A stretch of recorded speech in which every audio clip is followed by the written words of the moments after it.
Monday, November 29, 2021. Good evening and thanks for joining us. 30 p.m. edition of News on My Media Prime Television, beaming live from Douala, Cameroon's economic capital. My name is Fon Quinter. Begin today's edition of Prime News in Douala, where a four-story building at the Makepe neighborhood in Douala 5 municipality was consumed by a ravaging fire on Saturday, November 27, 2021. No lives were lost, but material damage recorded was said to be enormous. Alain completes the story.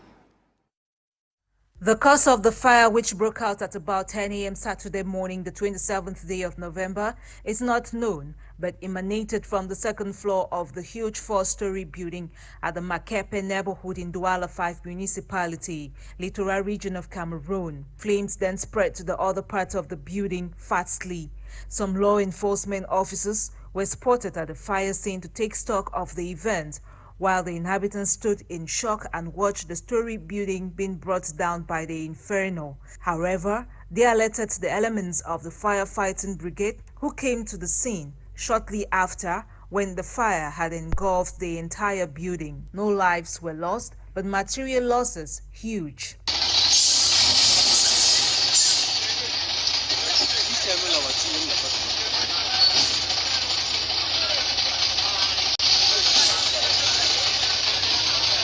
Toutes les voitures là devaient quitter.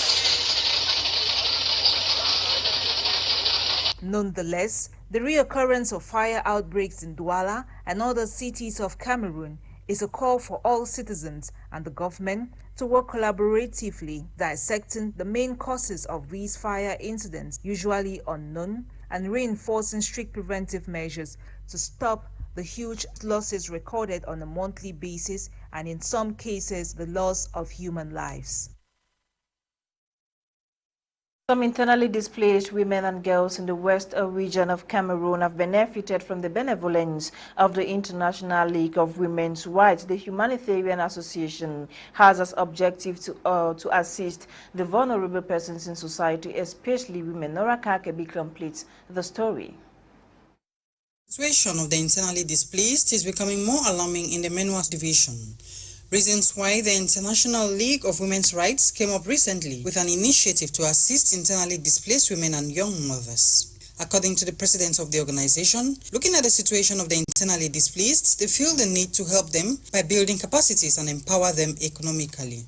The project aims at building the capacities in income generative activities of 500 women, 350 internally displaced people, and 150 girls mothers in the division.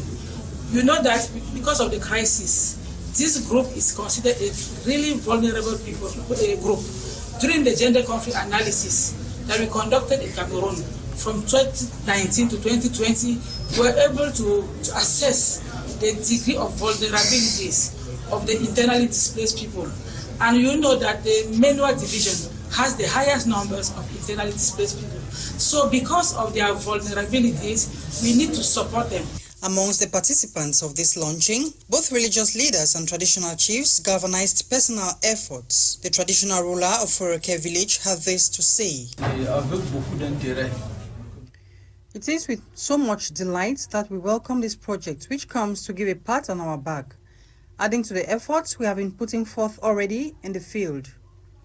I have personally taken upon myself to provide feeding and accommodation for some IDPs from my pocket. It should be noted that the Menua division shares boundaries with Lebealem in the southwest region, which encourages easy influx of war-displaced persons from the northwest and southwest regions. One of the participants, a beneficiary and internally displaced, appreciates the fact that the association has decided to teach them how to fish rather than giving them fish always. I'm here to represent the IDPs in Chad. Yes, I've been in Cameroon more than 3 years, and we Cameroon has been assisting us with food items, with charities for about 3 times. So today, they have called us to come and meet them. They have decided that they will not be giving us fish they will give us hope to go to the streets. The desperate conditions of the internally displaced in the country has prompted most of these humanitarian groups to work tooth and nail to give them hope for better days ahead. Still ahead, the Minister of Communication, Rene Emmanuel Sadi, has frowned at the publication of videos that do not respect human dignity. This is contained in a release published on Friday, November 26, 2021. Catherine Ekongwe completes the story.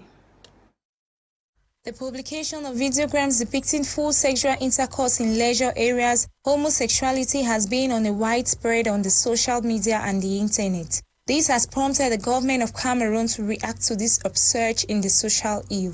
Rene Emmanuel Sadi, during a press briefing in Yaoundé on Friday, reminded Cameroonians that every society has laws and a commonly accepted normative code to which citizens must conform, and not an open door where everyone does what he or she wants. The government strongly denounces and condemns these abuses, which are likely to damage the image of the country, and urges organizers to put an end to them without prejudice to the sanctions they may incur both legally and administratively. However, women who indulge in such shameless acts will equally be punished accordingly. In this light, Article 263, 264, and 265 of the Criminal Code provide for imposition of custodial sentences and fines on all those guilty of such acts. The government of the Republic appeals for maturity, morality, sense of responsibility, and convict-mindedness of each and every one, so that human dignity may be preserved.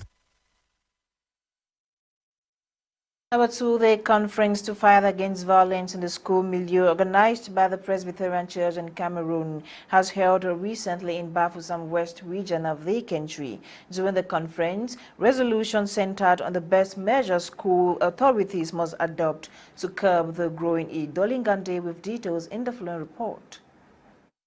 Sometimes, the rate of violence emanating from the school milieu is shockingly alarming, with students being the perpetrators against peers and, in the most condemned terms, even against tutors. Despite all measures being put in place by the state, it seems an end to the rising ill is still far-fetched. Reason why stakeholders in the Presbyterian Church in Cameroon have met with school authorities during this two-day conference to address the growing phenomenon. Actually, we are converging here in Bafoussam on a very important activity, and we are culminating here in Bafoussam to continue this project on peace education.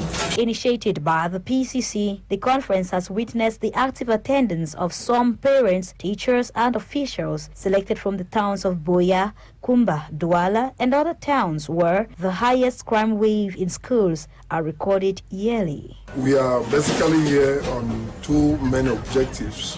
One, to see how teachers can discuss common ground on discipline, which we are advocating for non-violent kind of discipline within our schools. And the second part, we are also thinking that at the end of it, this August Assembly can be able to come out with policies, maybe to ask the government through this important meeting to include peace education in the curriculum in our schools.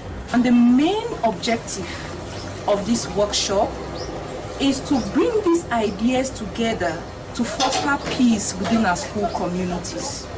It is very true that in recent times we've had a lot of violence in our schools, and it is a point of concern for the PCC Peace Office. The two-day event was characterized with a series of exchanges centered around the resolutions for peace and non-violence in the school milieu, with the most important point raised being the introduction of a conflict resolution and management-like course to be integrated into the school curriculum.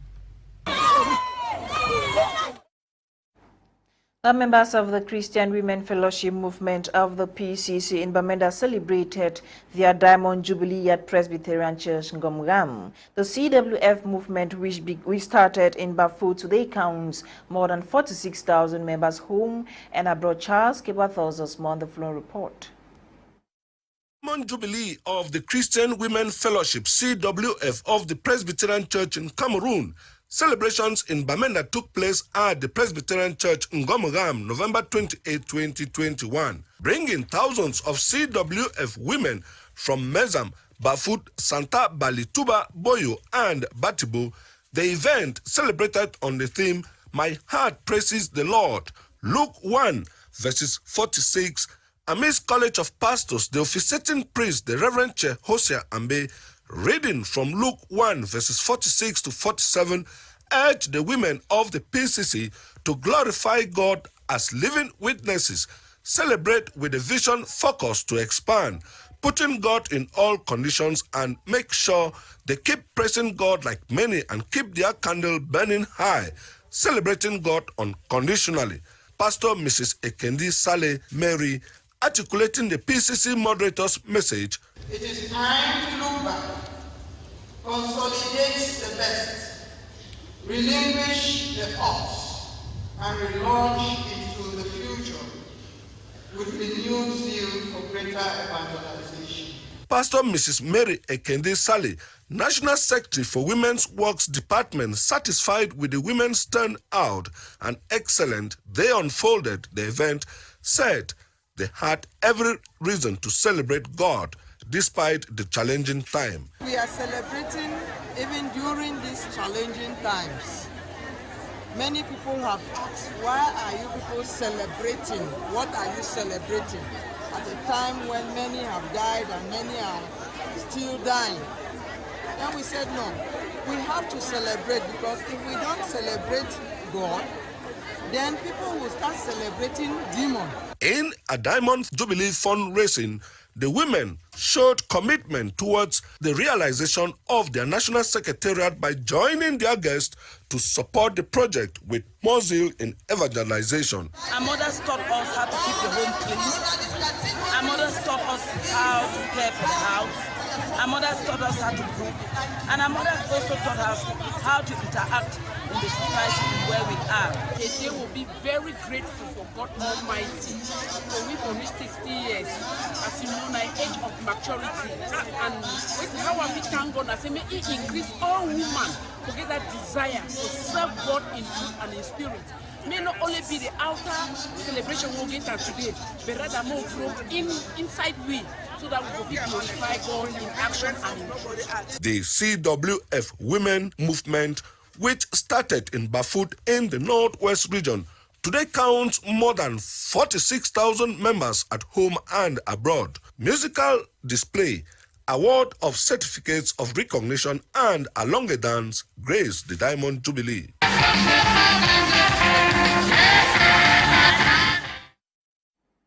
In a related story, over 1,000 women drawn from all zones and congregations that make up the Metha Presbytery converged on the campus of Presbyterian High School Bengui for their Diamond Jubilee celebration. The event featured several socio-religious activities, as we hear in the following report. Commemorative activities marking 60 years of the Christian Women Fellowship of the Presbyterian Church in Cameroon at the level of Metha Presbytery took place Sunday, November 28 on the campus of the Presbyterian High School Bengui. The Diamond Jubilee celebration began with a procession to the ceremonial ground by the over 1,000 women drawn from all the zones and congregations that make up the Metha Presbytery in Bengui, chief town of Momo Division in the northwest region of Cameroon. The rally is celebrating CWF at 60, and CWF at 60 is not just 60, it's not 60 days. It's CWF of spiritual empowerment. It's 60 years of spiritual empowerment. It's 60 years of in-depth study of the Word of God. Basing his meditation on the theme, My Heart Praises God, the chief celebrant of the event called on the women to praise the Lord despite the challenges they've been facing in the course of the ongoing Anglophone crisis, a message that was well applauded by the women. We're living in very difficult times. The women have mourned, the women have wailed, the women have wept for their husbands, for their children, for their brothers and their sisters. Even in times like this, we continue to trust that God is still on the throne, because it's the same yesterday, today, and forevermore. Celebrating 60 years as a movement of the Presbyterian Church is not bread and gâteau. They've come a long way. A major innovation in this year's Wali was the coming in of CWF members from Gi and Jikwa presbyteries to join their sisters of the Metha Presbytery to commemorate the Diamond Jubilee of their movement. How is life back there in Jikwa and Gi? A question we posed to the women from these two enclaved subdivisions. We did on Jikwa, we did run the movement, it did go fine, it did go smoothly. It be for 2018 when crisis we start. That time we don't know say it won't be Sunday, so if you come out can't reach right from Bengue, how we don't come today. But by the grace of God, God don't guide we, God don't protect we. We enter bush, come out, climb for hills and do all kind of. But today God don't make them. We don't come up on Jikwa camp for year. We can celebrate our 60th anniversary. Several socio-religious activities were carried out to grease the day, with the main one being the raising of funds for the construction of the National Secretariat of the CWF. There was also singing, drama, fashion parade and decoration of some outstanding members who have contributed to the growth of the movement in the Metha Presbytery.